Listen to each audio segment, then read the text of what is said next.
meditation and creativity, the access of innovation and intuition, some may even refer to as the divine, can actually be measured and shared. In 2020, we set out to teach people to have a calm, concentrated mind so they could be more creative. Did you expect the high success rate illustrated in these figures from the first cohort? No, I didn't.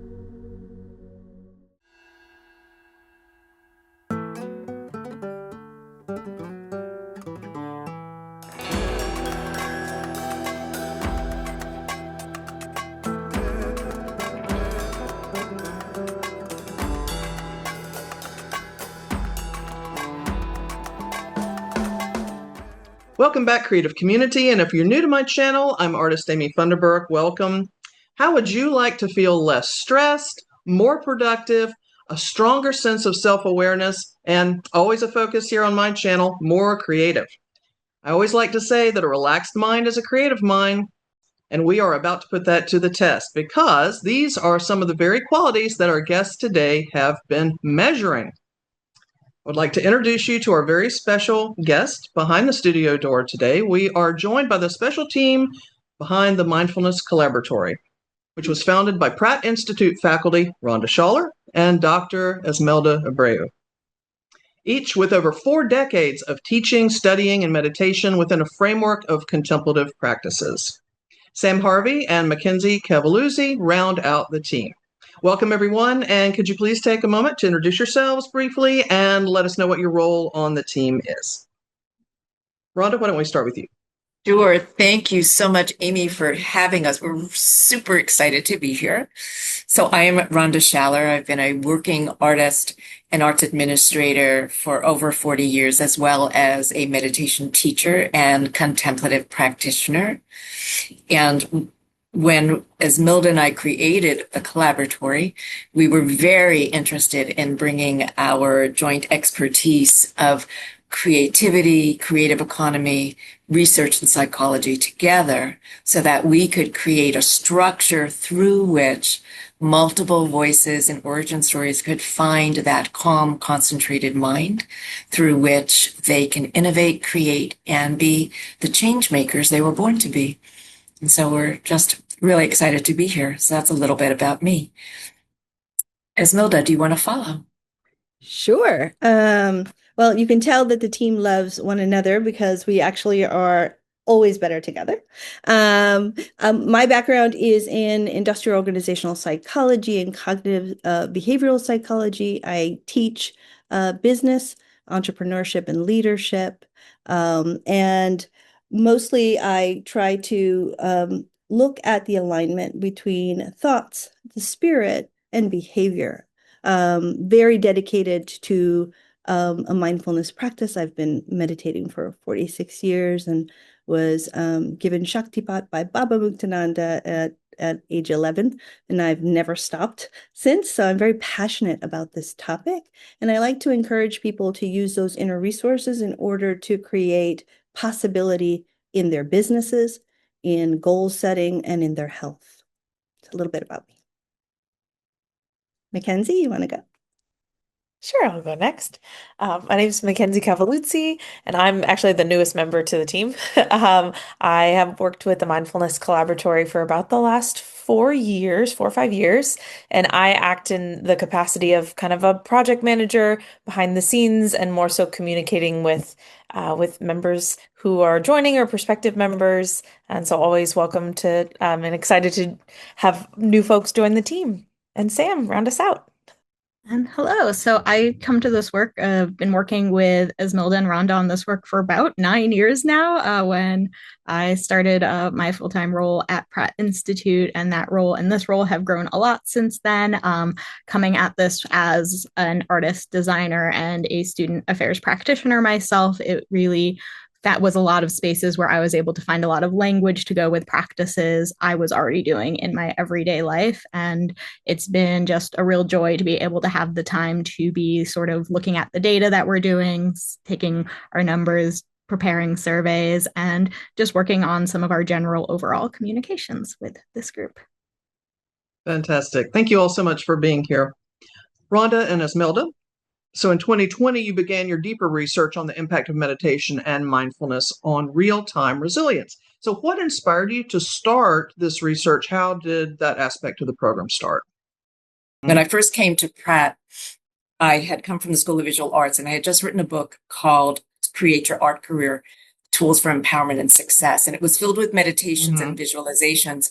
And it was part of a program I had created at SVA called the Meditation Incubator. It's actually called Wisdom, Creativity, and Wisdom, Double Wisdom. And then when I came to Pratt, I brought that with me. And I had an alum come visit me and said, I heard about your work at SVA. Would you do this at Pratt? So I went to the provost and I said, I'd like to create a meditation incubator here. And he said, as long as you make it a research project. And that always stayed with me. Could we measure, as Esmilda says, what we treasure, and really begin to formulate and capture very meaningful experiences in a mixed methodology from our community that shows that meditation and creativity, the access of innovation and intuition, some may even refer to as the divine, can actually be measured and shared. And that builds credibility and confidence. And I'll turn it over to Esmilda to expand. Yeah. So when Rhonda and I met, it was just like, boom, kismet, right? I had just had a long trajectory. I'm a board certified hypnotist, and I supervised doctors and nurse practitioners and other therapists in preparing people for open heart surgery and lung transplants and organ transplants and things like that. So this idea of bringing the East and the West together and to understand research in a clinical setting was very much my vibe. But to do it in a college environment was exciting and new. And so kind of we got together and we thought, this is the time. But it was 2020. And people were now scattered, scared, divided, right? And there was this new interface of technology that created a sense of isolation. The other thing is, in terms of economics, the whole world was upside down. And artists in particular, makers, creators, designers, were suffering. And so that's where the team came together to really start talking about this creative economy and how do we give people inner resources, the tools, so that they have resilience, so that they can really flourish regardless of the circumstance. And so we started talking everywhere that anybody would listen about post-traumatic growth. How do you, after this tremendous trauma, grow and blossom and bring your voice into the world and create an environment so creative that it is contagious? And we've been working on that nonstop for, like Sam said, 8 to 9 years. And it's been really, really beautiful. And that's when you got funding from the Emily Hall Tremaine Foundation to start the Mindfulness Collaboratory, right? Exactly right. And this idea of the mind and the self as a lab and this collaborative spirit led me to sort of say, hey, Rhonda, I've got an idea. How about the Mindfulness Collaboratory? And all you have to do with Rhonda is give her one thought, and it becomes this vortex, this amazing, powerful, beautiful creation that manifests all kinds of possibility. And that's exactly what happened. We just started growing and growing. And you know what? Folks brought their genius to it. It was very much co-created with absolutely every single participant that touched the collaboratory. So oftentimes we speak, but we speak on behalf of all of our intenders, all of our collaboratory members. I love that. It's like a creative hive. And what's really interesting too, Amy, if I can interject, when we first started the first 2 years, we thought all folks needed was to learn to meditate and have a very dedicated practice. And that's all they would need. And then they would go out and teach others and lead in their communities.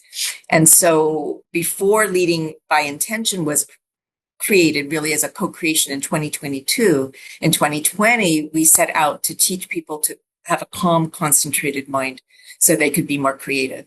And so we set up very intensive, over 3-week periods, meditation training, 5 days a week, that they would come to on Zoom. And we had regions across the country who would come together in groups to meditate. And it was fascinating. And what we learned was that by itself was not enough.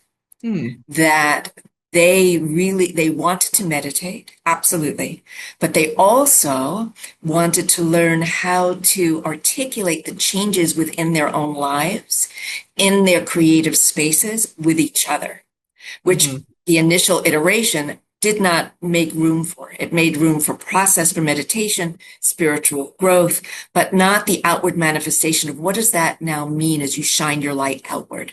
So we really learn, and this is, Esmilda's totally right, this co-creation element, participatory research is really what we are doing, informs what we learn, how we measure, how we change, what we present, what we then do again. And so it started from a very noble idea of a collaboratory, is when everyone collaborates on the beautiful stillness that can be actuated through this processing of the divine. And then we learned, oh, it has to be a lot more than that, because folks needed more. And that's what they told us. And then we created learning and leading actually by intention, which now we've been doing since 2022. And we sort of hit the sweet spot. And each time we iterate that program, it grows a little bit more based on the feedback that we get. So leading back to your question about research, participatory research has really been a key element of our measuring process. And it's important. I was just going to say that you think about the fact that that is not an extractive approach to research, right? It is a research platform that allows people to bring themselves. So we're not taking so much as providing a platform where things can grow. Nice.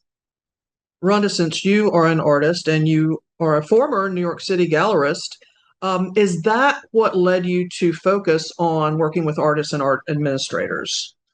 Yes. So I've always been an artist. I've always been a creator. And when I learned to meditate, I learned from an artist who was a psychic healer. I went through a psychic healing program with other artists. And so I was very intrigued by the idea that the contemplative and the creative and the divine are meshed.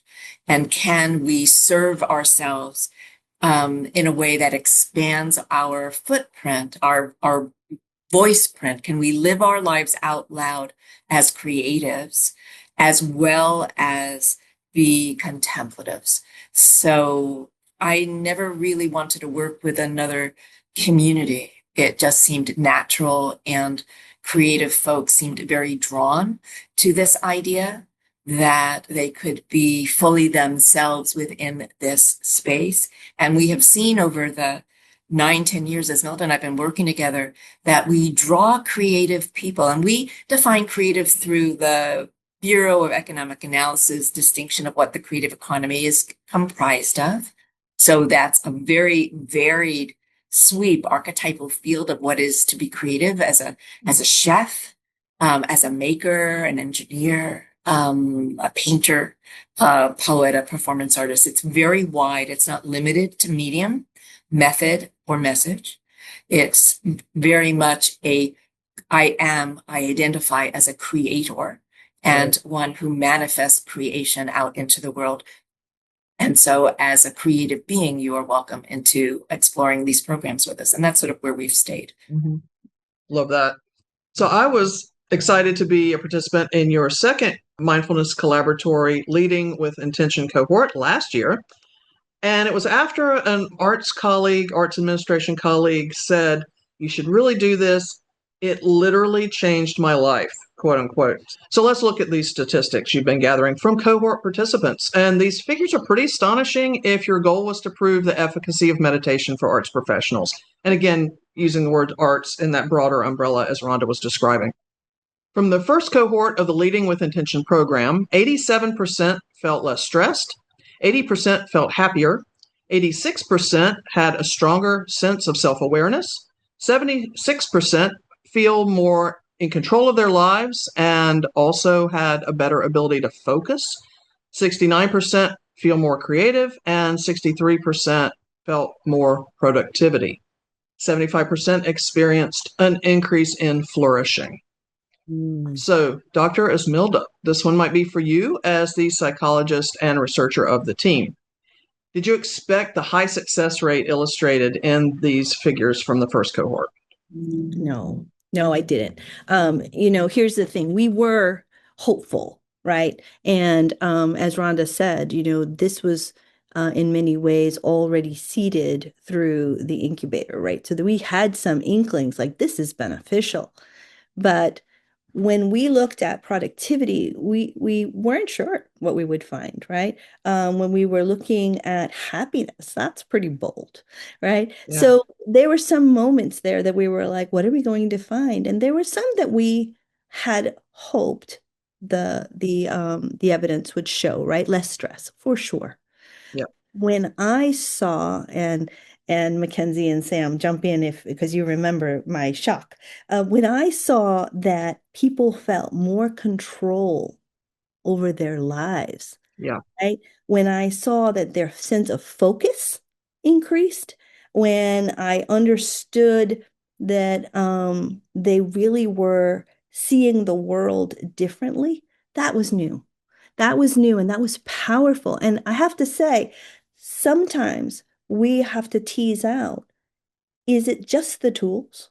Is it the tools in community?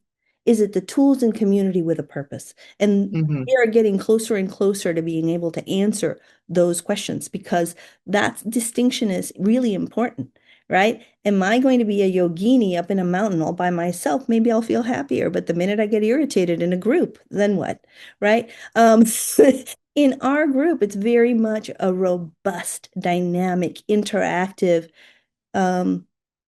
team of really amazing human beings, you included, Amy, right? Like just genius that they bring to it. I'm always enriched every time that I hear the participants speak about what they're doing, what they're hoping for. So I have to say, no, we weren't ready for the synergy of benefits, right? And by the way, flourishing is not one of those single factor elements, right? So happiness, you can give a definition to that. But flourishing brings together a ton of different elements of Right. being able to take the meaning in your life, grow in an intentional way so that you feel fortified regardless of circumstance. That is a very powerful measure. So of all the things here, I'm really proud of the sense of control, and the sense of flourishing. Those are powerful measures. We'll keep researching and seeing how we can give people that ability in a very clear manner so that they can empower themselves more and more. I don't know, team, do you want to say anything else? I can jump in. One thing I can definitely say as far as like the long-term data that we have, because we do have this data actually going back to 2014 when Rhonda started the meditation incubator, is we always saw the positive results. That was really what brought us to this work. We were like, no, we see that this is positive. And in our first 2 years where we were doing those more like 3-week intensives, we were still seeing that. But when we finished our first training where we got to the sort of midpoint and checked in with people and saw the results from the Leading with Intention program that you were just listing, that's really, I think, when we as a group were like, oh, we have something here. This is the thing we need to keep growing on. We've managed to figure some formula out of exactly what Esmilda was saying, like the people, the tools, the environments that we were in. There is something here that is hitting in a way that is giving us even better results than we ever imagined being able to get. Yeah. And actually, have you thought about going back in, say, 5 years or however, whatever interval of time and check in with previous intenders to say, hey, are you still happier? Do you still feel X or Y because of this practice? Have you kept up your meditation practice and so forth? Yeah, we try to keep in touch with everybody as much as possible. And so every single year, we have hosted a gathering. So we have a retreat in January where anybody who's ever done anything, if you did mindful making, if you did, the incubator, if you did the collaboratory, whatever you've done, come on over and let's touch base again. And I think that's really important. We actually had a chance to look at people's needs and had a conversation about community and co-creating community. And so we got a little bit of feedback early on. What do you want? And Nice. what we found is they wanted to stay in community. They wanted to be hosted so that they could show up however they're doing in their world.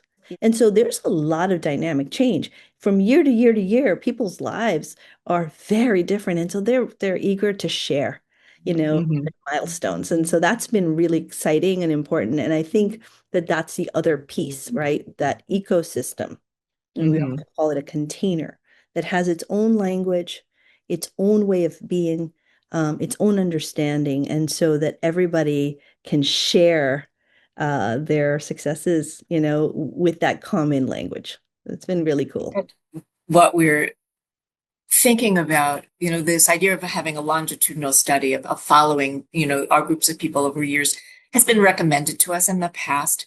And we've thought about having, 5-year intervals of just the same survey Yeah. done again, seeing where people are. So that's definitely something we've talked about and have thought of implementing. But what Esmilda just mentioned has really become a little bit more vibrant for us. This idea that we've evolved an ecosystem.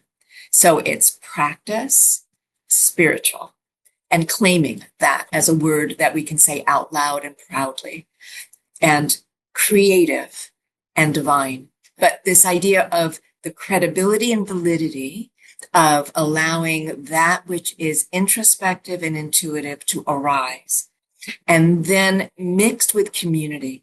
So the idea of measuring the ecosystem and the effectiveness of creativity and contemplation within the ecosystem and what expands outside of the ecosystem is really intriguing to us as researchers, and seeing how that now shines its light as a harmonizing influence, both within someone's individual practice, creative and spiritual, as well as their community engagement.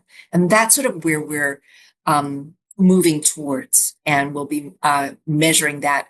And I think that will establish the longitudinal data points moving forward that we think will be more meaningful than you were happier, are you still happier?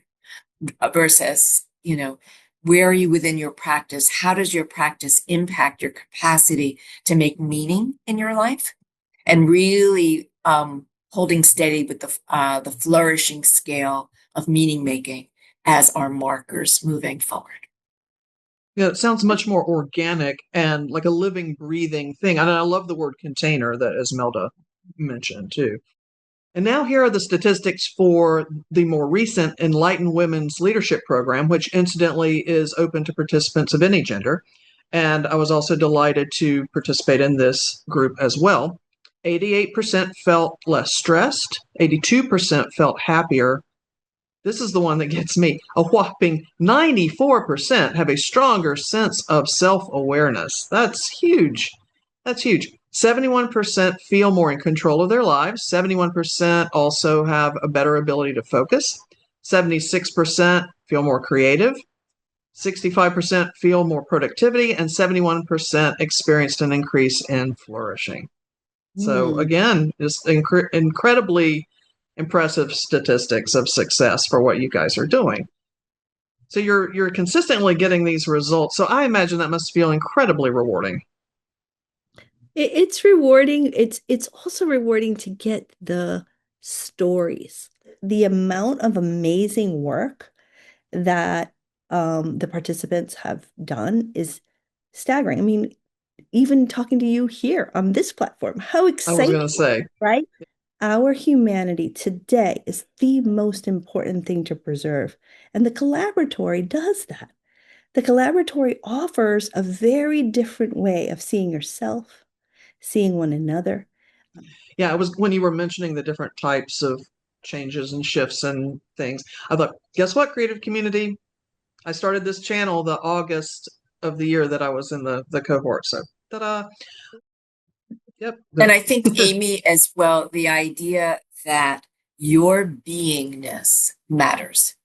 And as artists, we are constantly barraged with do this, then do that. Whoop, you don't equal up. You weren't seen. Do this, do that. Oops, sorry, you're still invisible. Try this, do this. On and on and on. And not to disparage making a large presence available in the world, but what we've learned is that the self-care that's needed to shore up the channels of inspiration are more important than the businesses you're creating. Because what's lasting, I mean, you'll always create a business and then you'll create something new. I mean, so there's always something that's going to be done, but we don't encourage our creative community to be. And Esmilda loves to remind people, and I love this about her, that it's about your human beingness, and not your human doingness. That will follow because we are naturally doers. And so many programs focus on the doing piece.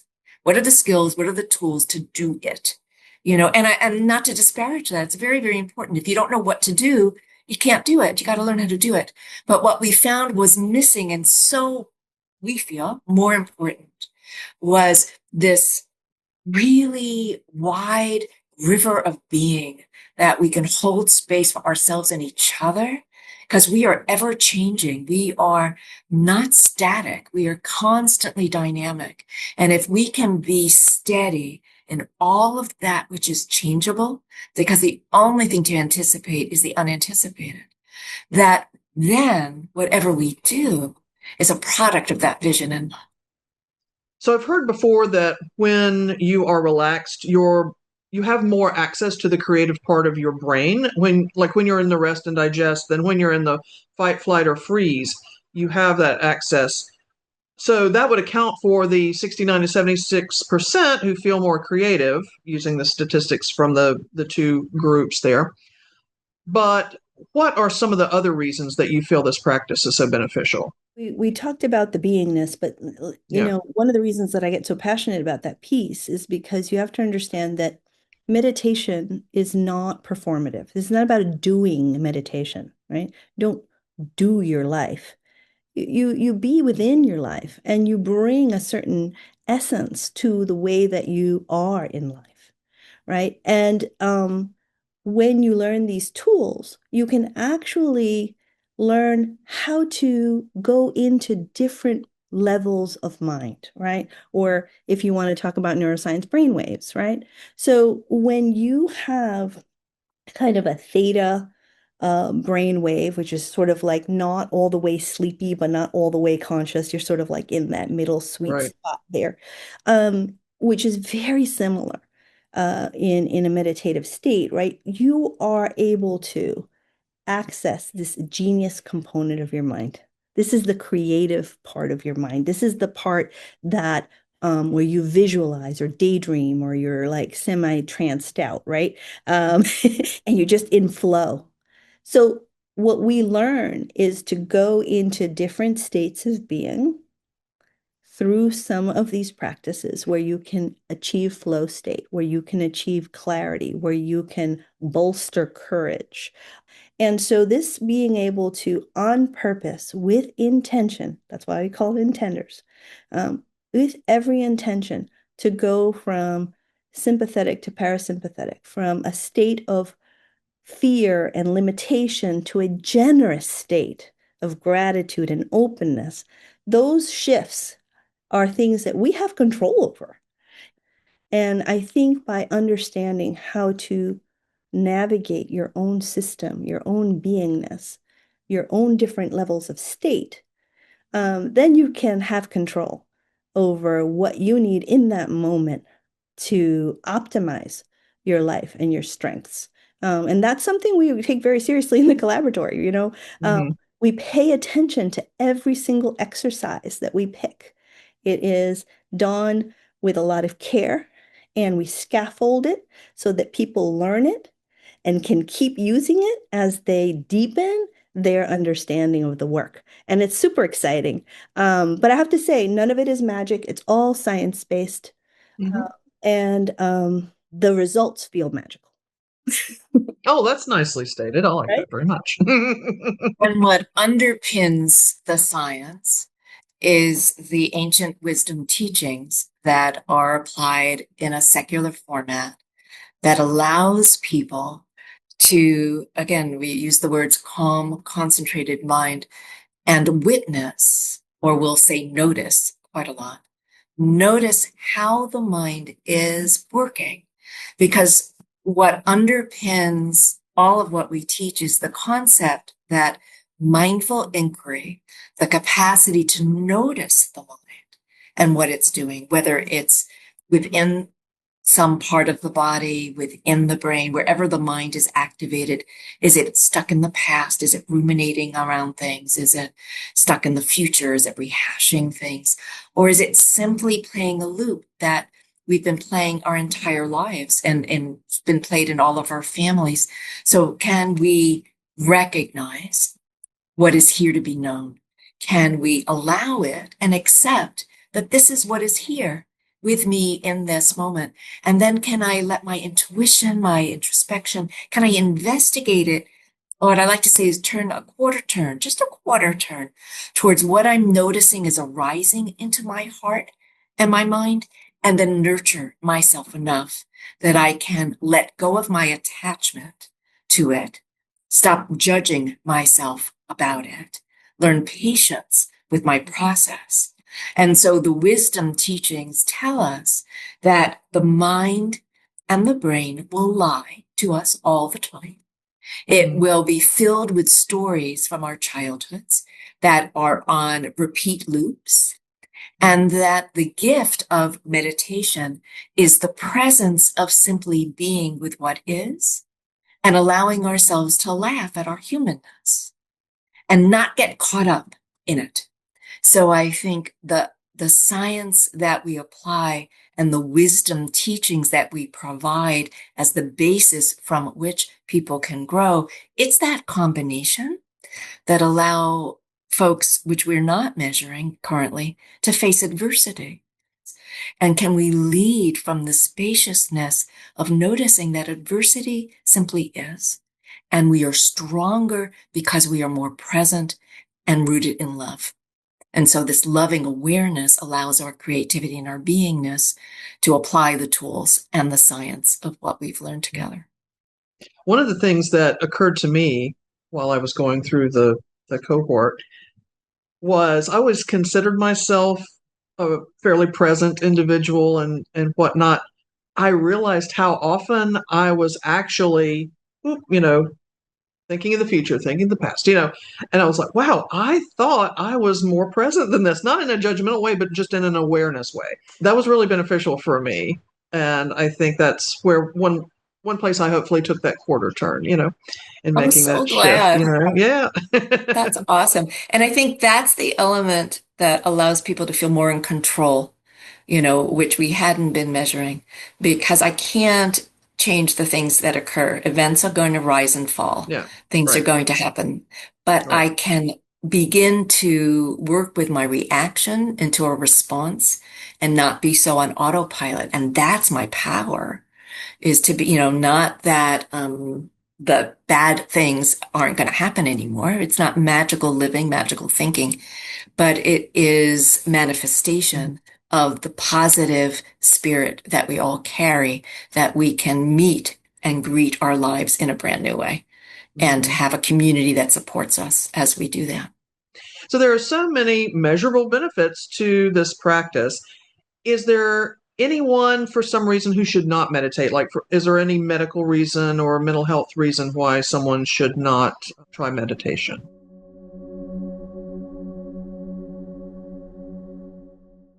That's our main caveat, and we have that in the form. We ask people to sign their consent form that if they've experienced mental issues, mental illness issues that have been severe in their lives, they might want to speak with their therapist or doctor first, and let us know whether or not this is really the right pathway for them. And within that 6 months, other than that, it's really, we ask people to ask themselves, is this the right process? And we always allow opting out, because meditation will bring up many things in someone's mind, and sometimes we're not ready for that. And mindfulness is not for everyone, and so we like to share what the risks could be of material that you've held down rising. And so we try to do trauma-informed mindfulness practices where we allow people to really pick a body part to focus on rather than breath, so they feel grounded with their feet or their hands, or to walk rather than sit, or to stop at any time if they feel overwhelmed.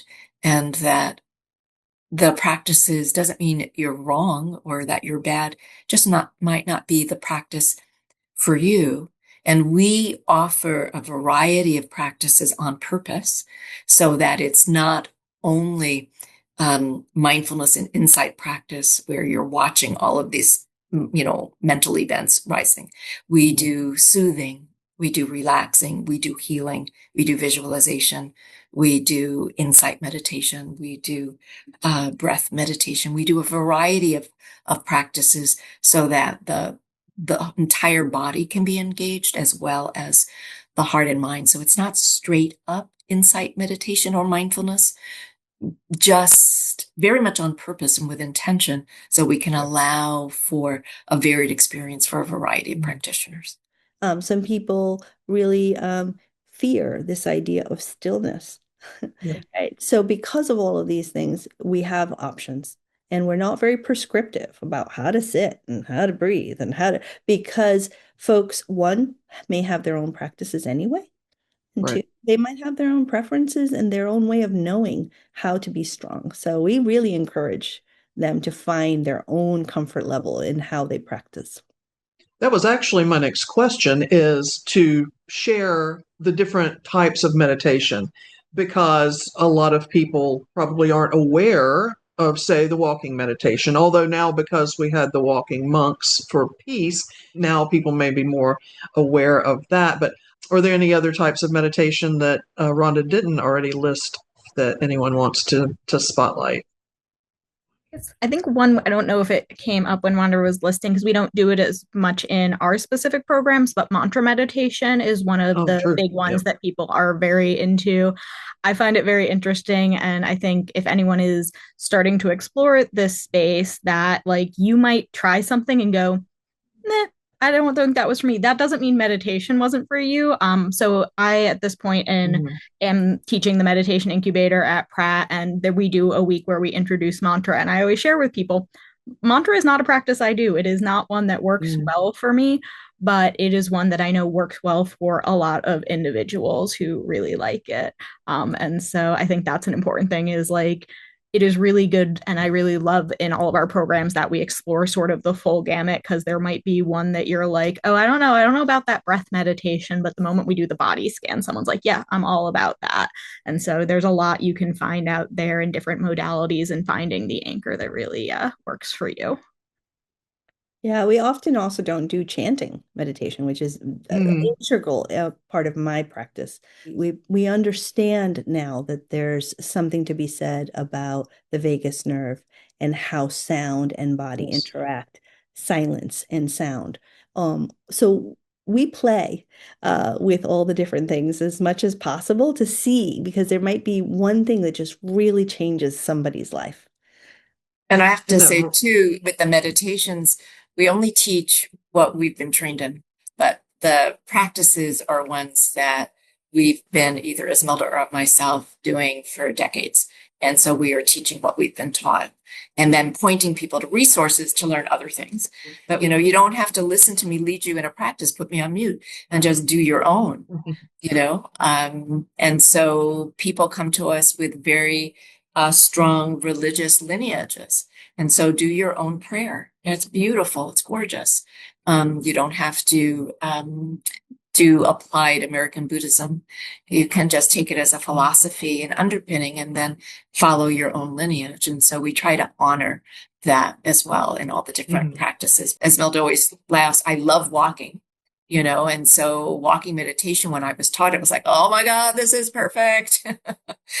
And so, and sitting, I could sit all day, in silence, but then sound, all the different things. So we bring a lot of our personal histories to our teaching. So it's very authentic. We are passing on to others what we have learned and feel is valid. And that's what we hope our participants will do as well. Labyrinth walking came to my mind while you were speaking as well. Labyrinth walking, so powerful, right? And that labyrinth, is ancient, right? And so it doesn't have to be big. It could be small labyrinth, That's right. creating your own labyrinth in your own house, So it's perfectly lovely. The idea is that how you enter is how you leave, very similar to our lives, right? Mm-hmm. And so the journey is ultimately what we're here for. Well, I think this would be a delightful time, Dr. Esmilda, if you would please lead us in a somatic awareness practice. And if anyone does not feel lined up with this, just hang out and enjoy the peaceful images, and we'll be back to join you in a moment. All right. Well, this is really a somatic practice. In other words, what we're doing is we're going into our body, and you can do it absolutely any time. The idea is that we want to imagine that our hands are warm, that our feet are warm. We want to imagine that our chest is open and the air is free. We want to imagine that our forehead is cool and even and very relaxed. We can invite that same evenness to our eyelids, creating a heavy eyelid and an open and relaxed face, loose jaw. And as your jaw relaxes, your neck relaxes as well. Until you begin to imagine that the warmth of your hands spreads into your arms, making your arms heavy. The warmth of your feet spreads to your legs, making your legs relaxed, warm, and heavy. Allowing your torso to be relaxed and even, centered, and noticing your breathing. And allowing yourself to arrive into a sense of presence. Scanning very quickly the cool forehead, the relaxed face, the even chest, the warm hands and feet, and now a deep breath. Exhaling comfortably. Imagining that your body is very, very at ease. And feeling the movement of your breath collecting your attention. Whatever collects your attention is fine. Noticing the rhythm of your breath. And whether your eyes are closed or open, you can just allow yourself to exaggerate now this feeling of centeredness.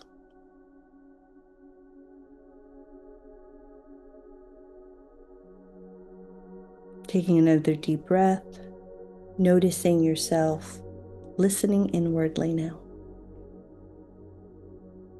What arises?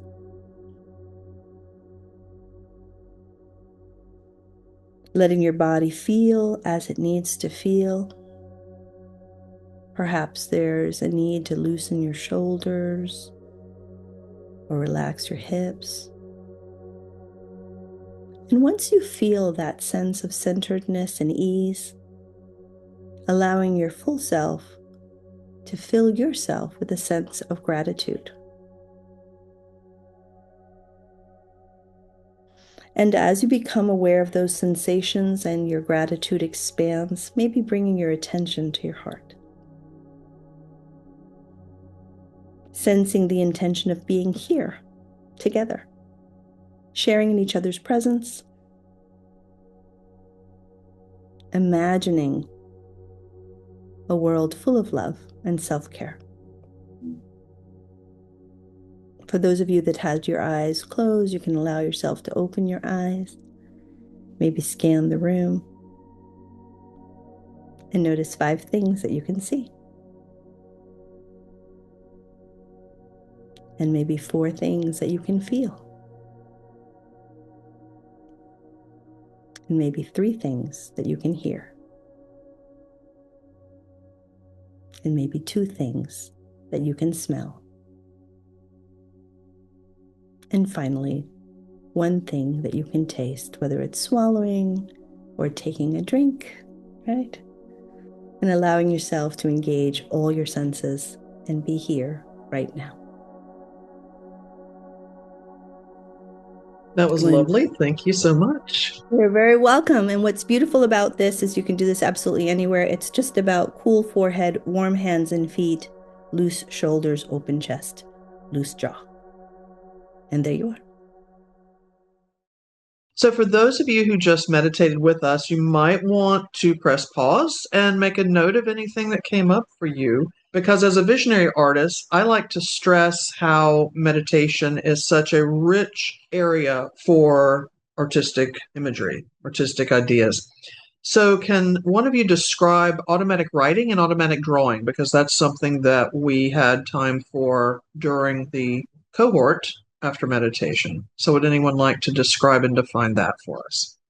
Sure. So what we do when we do auto writing and auto drawing is we are bypassing the thinking mind, and we are allowing ourselves to simply enter into a creative flow state without judgment, without direction, without a design brief, without anyone to please, satisfy, or nothing to accomplish. So we simply allow very naturally that which arises through the practice of silencing the thinking mind as best as we can, basically asking it to go sit on the side, witness it, and then we simply write. Julia Cameron made it very popular years and years ago in her book, The Artist's Way, through her morning pages, where you were encouraged to write for 10 minutes. And that's a form of automatic writing, where we simply allow that which is arising within us to be expressed on the page without censor and without storytelling, because we are constantly shaping what we're thinking before we say it out loud. And so auto writing allows that to be just what it sounds like, automatically writing out what is arising. And auto drawing is something that we created and have introduced. It's similar, but it is allowing shape to form. And so we're automatically drawing the images and the shapes or colors that are rising, again, without brief, without purpose, without accomplishment, without judgment. And we're not making art with our writing or our drawing. We are automatically allowing, from what is called an analytic meditative lens, pose a question to self and allow whatever is held within the reservoir of the body, mind, and heart to flow out as our teacher. So then we can look at what we wrote and drew and say, what is the gift here for me? What does this have to teach me? And there's no wrong answer. There's no right answer. And that's the gift of the auto writing and auto drawing process, which we really love to introduce and practice ourselves. Thank you so much. That was great. So here comes my hard-hitting journalist question. Do any of you get angry anymore? Totally. That's a great question. So what's really wonderful about meditation is that you can still be in what I'm going to call your mountain range of karma, all the habit patterns. In a way, the sort of karmic inheritance I come in with to get angry is because you care so much that, Ram Dass used to say, if you think you're enlightened, spend a week with your family. And I love that. So what's lovely, absolutely lovely about meditation is that, and I'm going to keep it personal, I can still get angry. But what I've learned is I can notice, interesting. Anger is present in my blood right now. Wow. Isn't that interesting? I'm really mad at what? Wow. Ah, interesting. What is that about? Mm. And can I witness what is happening in my body because I feel it physically and in my mind because it's prevalent, and really allow myself the kindness and compassion and acceptance to go, wow, my humanness just got activated, didn't it? That's really awesome. And so just allow myself to notice that anger is present and I'm kind of pissed off right now. And without acting on it or becoming it, embodying it, and letting it lead my behavior, which it did when I was a younger meditator. Mm-hmm. I loved my anger. I thought it was my Mm-hmm. righteous self rising up into the world to fight the good feminist fight. And what I've learned over these 40 years or more of meditating is it is totally okay to say these things are not okay and to Mm. notice how anger can arise. But anger is a destructive mechanism that corrodes the heart. And when we sit with the anger unchecked, it's like an acid and it begins to burn holes into our peace of mind. Doesn't mean we're not allowed to get angry. We are totally, and I still get really angry. But I can allow myself to notice that as a force of energy that's been activated around me and within me, and channel it into compassion, which is action, without it being about hurting someone else Right. or hurting myself, Mm. but allowing that to be a loving response that was activated through emotionality, which is human condition. So that's my Right. response to, yeah, for sure, I get angry. Well, and also how beautiful is every emotion, right? Right. How human is every emotion. I would never give up my love of my emotions. My emotions give color to my whole world, right? To feel a little sassy one day, a little spicy one day, a little salty one day, a little in love one day. Why not? From minute to minute, right? All this beautiful array of expression. That is life. And I wouldn't want to give up any aspect of that neatness in life. So I love my emotions. Now here's what I won't want to do. I wouldn't want to encourage any emotion, anyone, even the happiest ones, to govern me because they're all impermanent. Even That's right. the most beautiful of times are temporary, right? And so that temporariness of feeling in love and alive, beautiful, but also fleeting. Yeah. So, Mm-hmm. what can you do to cultivate your life so that you can feel more of the emotions you treasure? And that is also meditative. If you are centering your attention on love, centering your attention on gratitude, centering your attention on one another. I mean, that's powerful stuff. And emotions can take us there like nothing else. So while we don't want to be uneven all the way one thing or all the way to another, deepening our sense of emotion can be really enriching. So, and to Rhonda's point, if there is injustice, you need a spark to be able to have the courage to say so and stand firm. When you need that sense of pain that's going to propel you into agency, then harness that. But when you need that sense of love, laughter, and let's face it, life's hilarious, right? We always talk about that. Rhonda talks about her. She thinks she's hilarious. It's hilarious, some things we do. And so if we can get into that laughter, into that joy, into that silliness, then we are enriched. So yes, I get angry. Yeah. Mackenzie and Sam, Yes.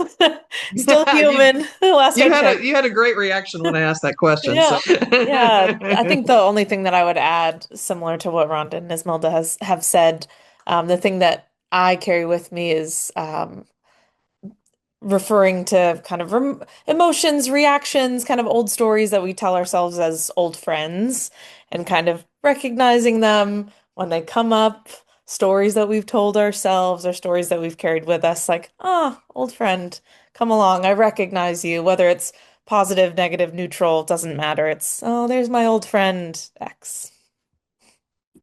Nicely said. Sam?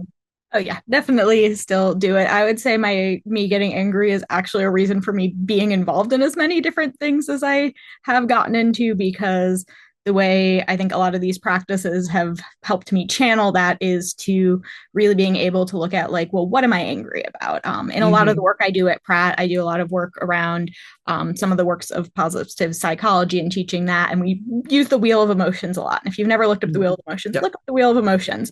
But it's really great because it starts in the center very broad with just like happy, sad, angry, and then it just gets more specific with our language. And so my practice allows me to really slow down and start to put words, like more specific words to it. Okay, well, I'm angry. Well, let's investigate that anger a little bit more. Well, what is causing that? Am I feeling like betrayal? Am I feeling like disgust? Am I feeling like, what am I actually feeling about that? And that allows me, I'm a person that's like, okay, well, what can I do to like try to change this circumstance in that way, shape, or form? And sometimes you can.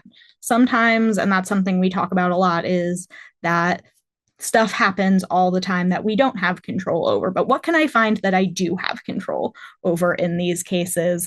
And so for me, that often looks at being like, okay, well, what can I do to get myself into a position to advocate? Or, okay, well, I could have done this better than that person. I'm frustrated because like something's not working out the way that I wanted it to. Like, okay, how can I in the future handle this in a different way to make sure it runs in the way that I want it to run, in that way, and really looking and reframing like the thing happened, talking about living in the present moment, whatever has happened, that is now in the past. What in the present moment can I do to move forward from this situation rather than stewing in that anger and sitting in it and just Hmm. letting it boil up? And for me, that ends up being a lot of like, well, I'm gonna get involved in this organization now. Hmm. How can I get involved in doing these different things? How can I change things in a way that starts to move this forward so that this isn't happening to me again and isn't happening to other people? I'm familiar with that wheel of emotions. And I think it's really interesting when you take that journey of pulling that thread and following that feeling back. I think, there's a journey of self awareness there that's really intriguing, I think. Esmilda, during the cohort meetings, you would speak periodically about how commonplace, like household chores and that sort of thing, commonplace tasks, anything quote unquote mundane in our lives, that can become a meditative act. And you mentioned one time that those day-to-day activities, that's where life is. My favorite is meditative eating. I'm a slow eater anyway, so that one was a good one, like really savoring every bite. But can you share how household chores or other tasks might take on a meditative significance for some of our listeners who might think washing dishes, oh no, that's terrible, that's not meditative? So Yeah. any insight there? Yeah, what a gift it is to know that every day the universe wakes us up with the sunshine. And what a gift Yes. it is that every night the sun goes down to rest. I don't have to do that. Life does that for me. Regardless of what you believe, the sun is rising, the sun is setting. Hmm. Every breath you take brings in oxygen, no matter what, right? So we are full living beings. And the more that we can hone in onto what does this living being need? How do I treasure her? How do I honor her? There's just a real sacredness about how you do your life that way. And so, yeah, I can gobble up a bunch of food like this and not even notice what I ate, not remember it, Right. right? Right. Or I can take what I have to get done because I love living in a clean home. I like to smell clean air. I want to be in a healthy body and then make it sacred. Honor me and honor the people I love and take the time, respect, and patience to get it done. And so I can grumble and be like, "Oh, these dishes, rah, rah." That might be fun for a day. But the truth is I can also say, I'm gonna get a moment to feel the water. And I'm gonna get a moment to feel the soap. And I'm going to get a moment to smell the soap. And I'm gonna feel a moment where these dishes are going to be so clean, and I can imagine putting them away. So it all depends on the meaning you give your chores, right? And so you want to honor that. You want to make a beautiful life. And listen, you also need to know when to say no too. There's a tremendous sacred moment of boundaries, right? So I'm not saying every chore is, all yours, but the ones that you choose to do, you do them with a certain open heart. So we're interconnected, yeah? And so everything we do, from the minute we wake up to the minute we go to sleep, can be beautiful, right? And so I try to cultivate that life. And you want to be able to scan your day and hope that you spent it well.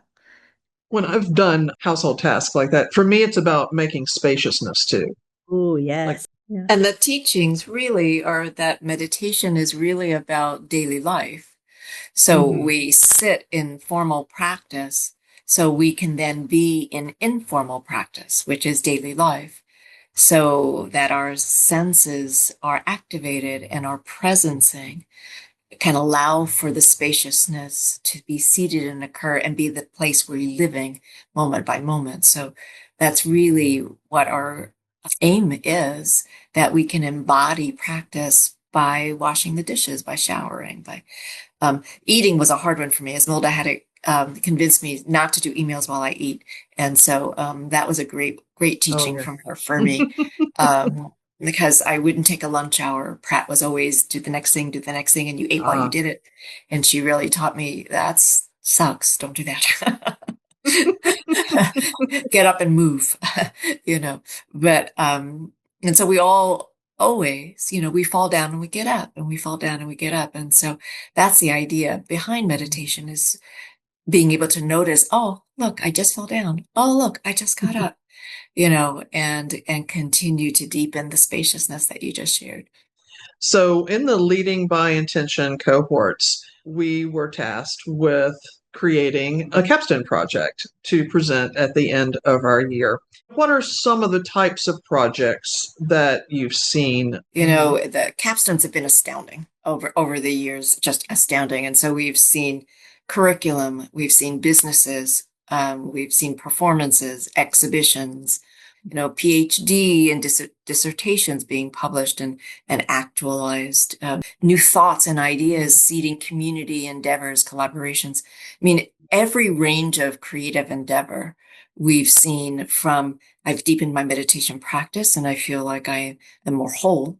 And that's my capstone. I have been my capstone, to the manifestation of something outward that is now in the world, either making money or will be making money. It's just so many fields and industries being impacted by these individual outputs, from the performing arts to the plastic arts to engineering to architecture to schooling and curriculums, to books being written, to music being shared, to collaborative dance and poetry and composition being created, residencies being actuated, degrees being followed and furthered. It just goes on and on. It's really exciting, isn't it? It's amazing. We've been totally bowled over by the amazing output of people's sense of authenticity. Yeah. I also enjoy people feeling the fear and doing it anyway, Ah, yeah. because Taking the leap of faith. what we are offering is an opportunity to expand. hmm Here is a moment for you to look at yourself and ask yourself, what do you want? All of those things take a certain amount of courage. And so what's cool is to say, yeah, listen, you should challenge yourself and create this opportunity, this capstone, whatever that means to you, and push past it and surprise yourself. And that's been the coolest part, where people are like, oh, I don't even know if I want to say it out loud. And then once they say it out loud, guess what? We're going to remind you that you can do it. And we're going to be there for you and root for you and root for one another. That's the other thing, the crazy generosity of Yeah. feedback, offering support, resources, connections that the collaboratory members give one another. That's been super rewarding to watch as well. I love seeing people shine. It's way more than Rhonda and I could have ever thought. It's certainly not anything we ever dared to write down. And here it is happening. And it's a place of vulnerability, I think. And it's really nice to have a soft place to land and feel, as you said earlier, that container. One of my favorite parts is often when someone will be sharing and they'll talk about like, well, I started doing this and then I realized that wasn't going to work at all. And now I did this, where we're actually seeing that resilience coming out in real time in them, that they were like, yeah, that didn't work at all. And you know what? That's fine. And here's now what I've decided to do from them, and being able to see people go into that space of like, I tried something, didn't work, and that's okay. And now I have other ideas and other paths that I'm going down now. Sam, I know that anyone can sign up for your programs with the Taking Pause series. Do you want to tell us about that? You don't have to be in the cohort to go ahead and sign up and take advantage of what you offer. So do you want to speak to that for a moment? Yeah, so I have a sort of weekly set of drop-ins that I sort of oversee. I lead one of them on Thursday afternoons. Rhonda leads one on Friday mornings. An alumni and someone who's actually been through the collaboratory program, the mindfulness collaboratory programs as well, runs one of the sessions. So it is these individuals coming up to just share their practice with communities. So with arts communities is sort of the main crux of that, but anyone is welcome to sign up. There's a form that Amy will have a link for it to share. So if you fill that out, I will get you on the list. The emails go out on Monday to just kind of tell you, here are the practices throughout. They're over Zoom, and they're about 30-minute practices that are offered throughout the week for people. And they're terrific. I love the Qigong practice, by the way. It's wonderful. We have one of our architecture faculty here at Pratt has a mindful drawing series that he's been doing for a really long time. We have people that are just leading their meditations. If you're interested in mantra, it's not going to necessarily teach you meditation. I think that's an important thing. It is show up, someone is offering a meditative practice for you to participate in. That is a good distinction. Thank you for sharing that. And Rhonda, you mentioned your book earlier. In 2013, you published the book, Create Your Art Career, Practical Tools, Visualizations, and Self-Assessment Exercises for Empowerment and Success by Allworth Press. You have provided more than 50 exercises and tools, including creative visualization, self-assessment, and mind map exploration. Chapters include the one that I want to present as a seed thought for everyone listening. What would you do if you couldn't fail? I love that so much. After witnessing the success of what you all have done in the Mindfulness Collaboratory programs, if you were to release a second edition of this book, is there any advice to artists that you would like to add to the book? Oh, wow. That is a great question. Yeah. But what I've learned in the Mindfulness Collaboratory, which is the latest iteration of Esmilda and my creativity for the community, for a second edition of this book, would very much be about what does it mean to lead oneself with intention. Nice. That's, I think, one of the biggest things, other than here are the tools, here's how you resource yourself, here's how you visualize yourself 30 years from today. All of these wonderful and still applicable processes, tools, and techniques to actualize. But the truth of our authenticity and our voice through leading by intention, looking at our strengths, our song, our bodies, the somatic wisdom we carry, and sailing into an unknown.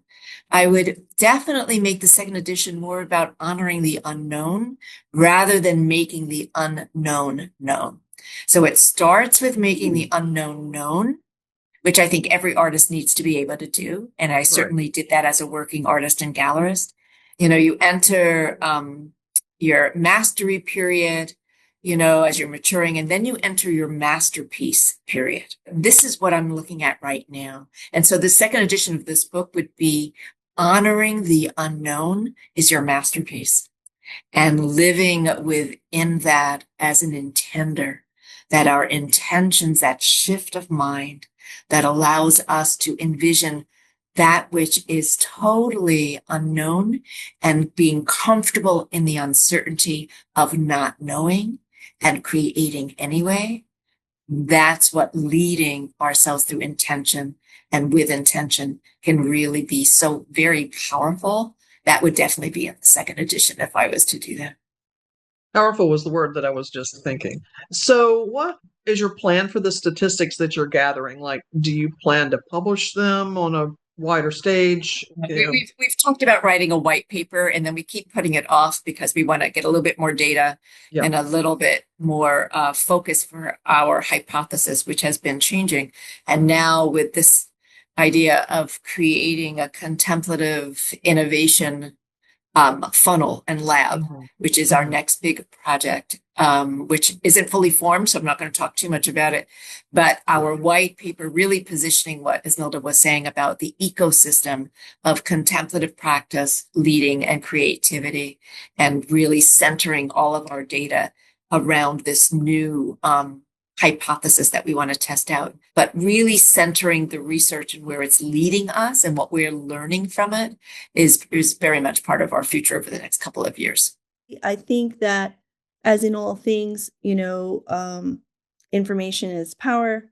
Language cultivates ways of knowing and empowers people forward. In the same way that the capstones created possibility, I think that writing up the work that this team has done is going to be super important for artists, for makers, but also for anyone who is intrigued by the subconscious mind, who's intrigued by somatic work, who's intrigued by meditation. I mean, if you are intrigued with that human beingness and you want to go deeper, that's what the work we're doing, and trying to teach you actually ways to use it on purpose, harness the work and apply it. And that is where we want to go with contemplative inquiry. Terrific. And in the meantime, you're honoring the unknown. That is it. Yeah. So if anyone would like to apply to participate in your programming, which includes the next Leading with Intention cohort. We will be offering a brand new cohort, third cohort, this coming January 2027. Okay. And we will be offering, for those who've already been through the program, a certification program starting in September. But anyone interested can go to our website and fill out a interest form, and Mackenzie and Sam will get in touch with them and give them the details. Yes, and I will definitely include that link in the show notes, the show description. And so is there any other way that interested creatives could learn more about your programming? Any other They should go to our website. We haven't okay. launched a social media presence as the Collaboratory, but we've tried to keep our website up to date with information about our funding and our programs, and there are ways to indicate being interested, and we will get back to them. Terrific, terrific. I'd love to have a little dessert of a little closing meditation if anyone would like to lead one. Lovely. I'll do a few minute meditation for folks. So as we do in the Collaboratory, we invite everyone to first adjust their posture. Allow yourself to feel your body as it sits in the room that you're situated in. Feel your feet firmly on the ground, your hands as they may rest in your lap. And should you choose to close your eyes and simply listen to my voice, please do, or keep them open and look at the screen. However you are comfortable, the invitation is to simply allow yourself a moment of grace, a moment of peacefulness, of calm, as we take 2 minutes to notice ourselves sitting, breathing in and breathing out, and simply allowing ourselves to feel the love and kindness that exists within each one of us on the breath. So we are breathing in love, and we are breathing out kindness. breathing in light and breathing out joy, and allowing ourselves to simply be present as we breathe in and breathe out, allowing the loving awareness that is our essence and truth of our nature to breathe and expand, and simply allow ourselves a moment to rest the thinking mind. Let the heart breathe itself and simply be for another few breaths, breathing in and breathing out in the loving awareness of our being. This breath, this moment, nothing to satisfy, no one to please, just breathing, loving, open-hearted, feeling our feet on the ground, our hands in our laps, and then notice if you're frowning or smiling. And as you open your eyes, just letting yourself take 3 smiling breaths. So we, with intention and on purpose, smile as we breathe in and breathe out. As we offer our gratitude to Amy in this beautiful podcast, thank you for hosting us and allowing us to share our work and our truth and our joy and our hilarity and all things in between. And thank you, everyone, for your practice and your attention and your patience. Thank you so much. This has been such a rich conversation. Thank you all so much for joining us here tonight. Thank you. Thank you. Thank you for joining me behind the studio door today. If you enjoyed this creative conversation, please give the video a like. And if you're new, I'd love to have you on board, so please subscribe, because these are both ways that you can really help out the channel, help it to grow, and help me to bring you more creative content just like this. Also, don't forget to hit the notification bell so that you don't miss the next one. I've got some really exciting things coming up. See you next time.